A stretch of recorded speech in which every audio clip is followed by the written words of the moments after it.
Welcome back friends. तो आज हम JKPSI का एक्सपेक्टेड कट ऑफ देखने वाले हैं डिटेल एनालिसिस के साथ। ये वीडियो एक्चुअल में नहीं बनानी थी, लेकिन बहुत सारे एस्पिरेंट पर्सनली भी मैसेज करते हैं और कमेंट भी बहुत सारे एस्पिरेंट करते रहते हैं कि आप एक्सपेक्टेड कट ऑफ बताओ। मैंने बताया था भाई, नॉर्मलाइजेशन से पहले बताना कुछ अच्छा नहीं लगता, लेकिन फिर भी बहुत सारे एस्पिरेंट फोर्स कर रहे थे कि एक्सपेक्टेड कट ऑफ लाया जाए। तो आप सबको पता है, मैं पेपर को एनालिसिस करना ही मेरा काम रहता है। तो जहाँ तक हम बात करें, पेपर्स को एनालाइज करने के बाद कुछ यूँ पता चलता है कि इस तरह से क्वेश्चंस पूछे गए थे और डिफ़िकल्टी लेवल क्या था, ये सारी चीज़ें देखेंगे। उसके बाद आपको ये बताया जाएगा कि मार्क्स कैसे काउंट करते हैं। ये आई होप आपको पता होगा। अगर नहीं पता है तो आपको बताया जाएगा, और एक्सपेक्टेड कट ऑफ भी आपको अभी क्लियरिटी के साथ बताया जाएगा कि क्या रह सकता है, क्या पॉसिबिलिटीज़ हो सकती हैं after analysing the different number of papers. तो यहाँ पर पता चलता है कि ये क्वेश्चंस का पैटर्न रहा है मोस्टली एग्ज़ाम के अंदर मैथमेटिक में, जहाँ 10 से 12 क्वेश्चन थोड़ी देर बने रहे हैं, हम आपको बताएंगे। थोड़ा सा पहले इसको आपको बता देते हैं कि क्या रीज़न रहा है कि इस कट ऑफ को एक्सपेक्टेड कट ऑफ निकालने का। तो मैथमेटिक में 10 से 12 क्वेश्चन थे, और वो भी जो मैथमेटिक बैकग्राउंड से नहीं है उनके लिए ये डिफ़िकल्ट, इनमें 7 क्वेश्चन डिफ़िकल्ट देखने को मिले हैं। रीजनिंग इजी रहा, ऑलमोस्ट इजी रहा है सभी एस्पिरेंट के लिए। तो यहाँ से मैं कह सकता हूँ कि स्कोर आपने किया होगा। रियल रिएक्शन एक्ट से कभी 2, कभी 3, कभी 4, कभी 5 भी पूछे गए हैं क्वेश्चन शिफ्ट्स के अंदर, और यहाँ पर 1 से 2 क्वेश्चंस कोई डीप सेक्शन से भी देखने को मिले हैं। और यहाँ पर भी हम कह सकते हैं कि मार्क्स कम स्कोर किए स्टूडेंट्स ने। 2 से 5 क्वेश्चंस कंप्यूटर में देखने को मिले, और जिनमें 1-2 क्वेश्चन जो सिंपल शॉर्टकट कीज़ में थे, और कुछ जो है 1-2 क्वेश्चंस जो डिफ़िकल्ट शॉर्टकट कीज़ भी यहाँ पर देखने को मिली हैं।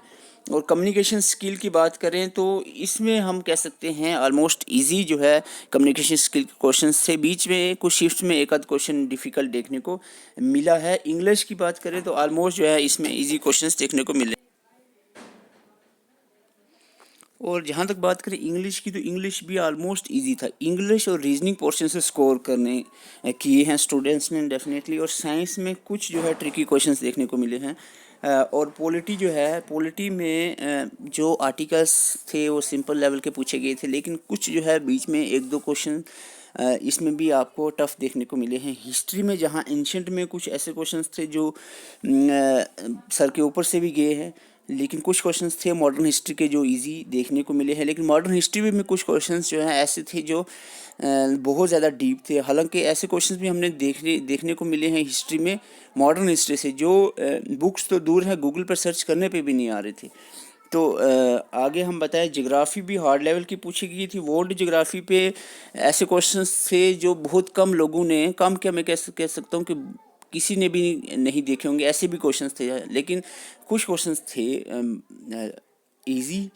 ओवरऑल बात करें पॉलिटी हिस्ट्री ज्योग्राफी में मॉडरेट से ज़्यादा लेवल इसका रहा है, और ईवीएस में कुछ इजी लेवल के थे, और करंट भी कुछ था। और करंट अफेयर की बात करें, 12 से 20 क्वेश्चंस, 12, 13, 15, 20 इस तरह के क्वेश्चंस देखने को मिले हैं डिफरेंट शिफ्ट्स के अंदर, और इसमें भी काफ़ी हार्ड लेवल के क्वेश्चंस थे। इकॉनमी की तो बात ही मत करो। इकॉनमी को अभी मैं रात भर इस पेपर सारे देख रहा था, तो इकॉनमी की बात करें, बहुत ज़्यादा डिफ़िकल्ट लेवल इकोनॉमी में देखने को मिला है।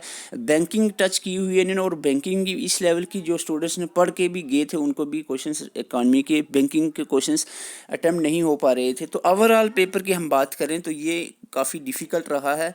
तो लेवल ऑफ पेपर की हम बात करें, एग्ज़ाम मॉडरेट और मॉडरेट से हाई लेवल तक भी कह सकते हैं हम। तो ये प्रीवियस जितने भी एग्ज़ाम हुए, हम सब एग्ज़ाम हमने एनालिसिस किए हैं, और डिफरेंट नंबर ऑफ़ पेपर्स जो है हमने अपलोड भी किए हैं ऐप के ऊपर। आपने भी वहाँ से देखे होंगे, फ्री ऑफ कास्ट वहाँ पर अपलोड हैं। और यहाँ पर बात करें 150 मार्क्स में से कितने स्कोर जो है एक्सपेक्टेड माने जा सकते हैं, वो आपको अभी बताएंगे। लेकिन उससे पहले मैं आपको बता दूँ स्कोर जो है वो कैसे आपको काउंट करने हैं।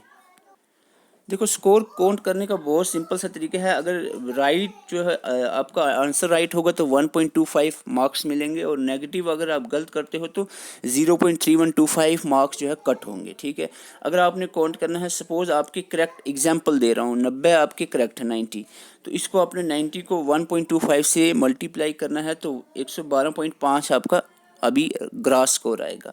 और फिर आपने रॉन्ग क्वेश्चंस को देखना है। सपोज 20 हैं, आपके एग्जांपल कर रहा हूँ, 20 रॉन्ग हैं तो इसको आपने मल्टीप्लाई करना है 0.3125 से, तो आपका स्कोर आएगा यहाँ पर 6.25।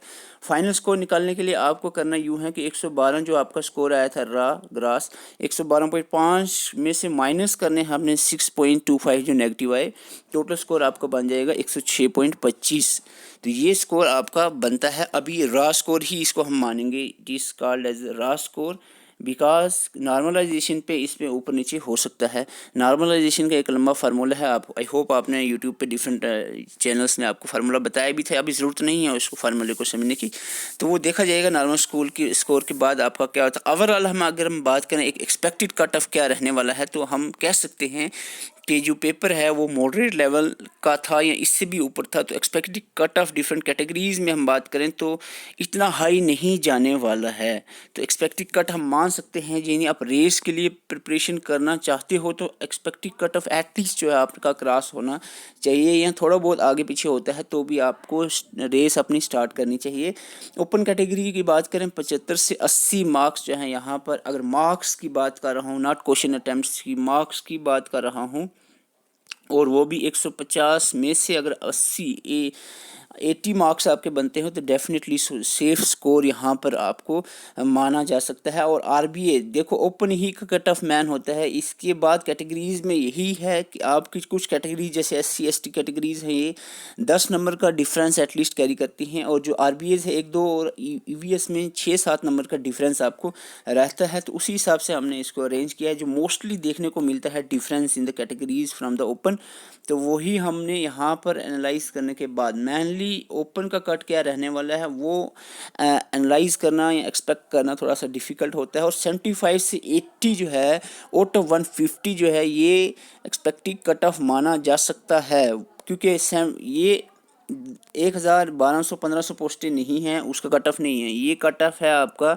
7200 एस्पिरेंट, यानी 7200 सेलेक्टीज होंगे और 7200 नंबर तक आपका कट ऑफ उस पर देखा जाएगा कि कितने बंदे टोटल। हाँ, ये अलग बात है, अब उसको कैटेगरीज में डिवाइड कर करके आप डिफरेंट कट ऑफ बनता है, लेकिन एक्सपेक्टेड कट ऑफ हम सिंपली कह सकते हैं कि 75 से 80 जो है ओपन का एक्सपेक्टेड कट ऑफ। आरबीए का 73 से 77 रह सकता है। ये जो कैटेगरीज़ का ये उस हिसाब से जो प्रीवियस डाटा रहा है ओपन और कैटेगरीज़ के डिफरेंस में। वीकर सेक्शन में बात करें, इकॉनमी वीकर सेक्शन में 70 से 74 जो है, ओबीसी की बात करें 69 से 72, एससी की बात करें 65 से 69, एसटी की बात करें 66 से 70, ALC-IB की बात करें 68 से 72, और PSP की बात करें 70 से 73 कट ऑफ जो है ये माना जा सकता है। 150 में से इतने मार्क्स जो है कट ऑफ देखने को मिल सकते हैं, क्योंकि 7200 यहाँ पर स्टूडेंट्स को लेना है। Thank you for watching. Channel पर नए चैनल को सब्सक्राइब कर सकते हो और हमारे प्लेलिस्ट में विजिट करके